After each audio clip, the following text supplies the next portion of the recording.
Díobh a gcóide agus fáilte arás go dtí scéalta le hAoife tásúla an gcuil sibh go maith agus réaltha scéalainn bheag eile. So an scéala bhés á léamh agan inniu tá sé beganín zifriúil. So na scéalta atá leite agan go dtí seo, bhí siad trí réalige ach an scéal atá á léamh agan inniu, tá sé trí bhéarla. So us glíogí for glúsa béarla, open up your English ears and we're ready for a book that's completely in English. So the story that we'll be reading today is called A Dublin Fairytale. Look at this lovely cover. And it's written by Nicola Colton. Look, she looks a bit like someone familiar, someone with a red hood. I wonder if it's similar. So, A Dublin Fairytale. Now, let's see. Once upon a time, there was a little girl called Fiona who lived in Dublin with her mum. Look at Dublin, look, lovely. Oh, Granny is sick, said Mum. She needs her special witch's brew to make her feel better. Will you go to the witch's market on Moore Street and buy the things she needs to make it? Then you can take them to Granny's house. Take this map and follow the path I've drawn on it, Mum said. Don't get delayed along the way. If anyone tries to talk to you, just tell them that you're in a hurry. So look at the map she's given us. So we start here and we have to go through Stephen's Green, past Trinity College. We have to go to the Halfpenny Bridge, over the Liffey, past the Spire to the Witch's Market and to Granny's house. So let's see if we can get there. Fiona put on her favourite red raincoat and set off through the trees of St. Stephen's Green Forest. When suddenly... Oh, ow! Ouch! Two of the trees weren't trees at all, but the legs of a giant. Fiona was very afraid, but said in her bravest voice, I can't stop. I'm in a hurry.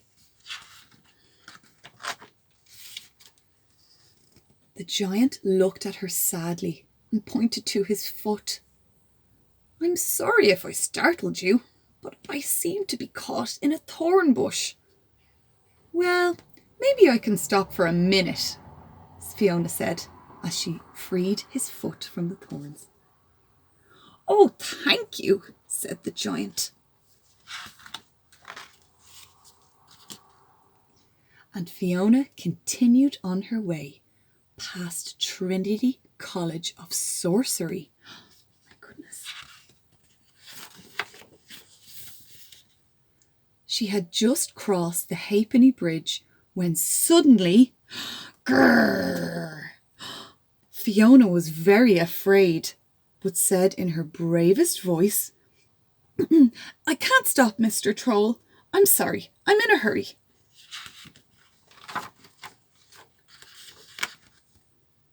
I am sorry if I startled you. I was just clearing my throat. It's very sore. Well, maybe I can stop for a minute, Fiona said, and handed him a cough drop from her pocket. Oh, thank you, said the troll. That feels much better. And Fiona continued on her way.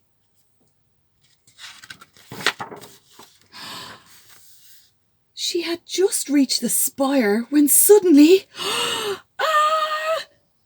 Fiona was very afraid, but said in her bravest voice, I can't stop. I'm in a hurry.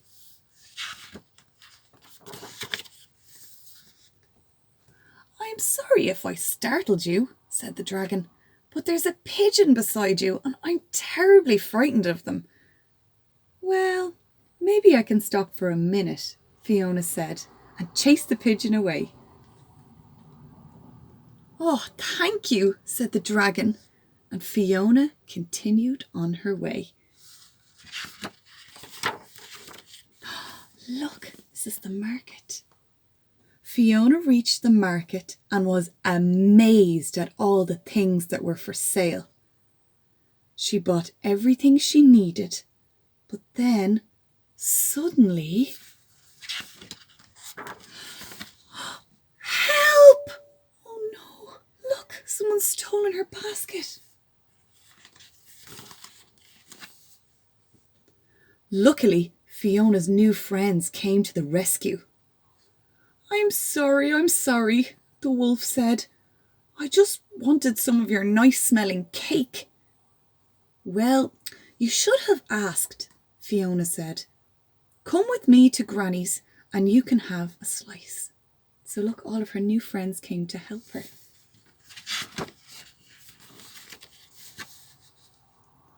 Granny was delighted to see Fiona and welcomed her new friends. Look, there's Granny's house.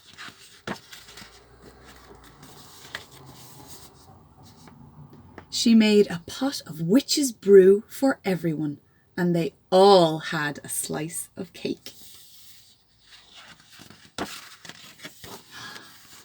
Oh, look, there's all the parts of Dublin she went to.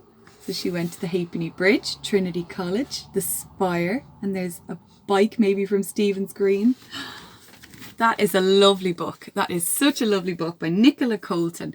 I'm so glad that we could read that one today. And I'm glad it was a bit different. It wasn't as Scéalta. So, dúna gí verglúsa berla. Close your English ears. Agus feicimiise bhríis le Scéalta le hífe an céad orella. Slán a chóide. Slán!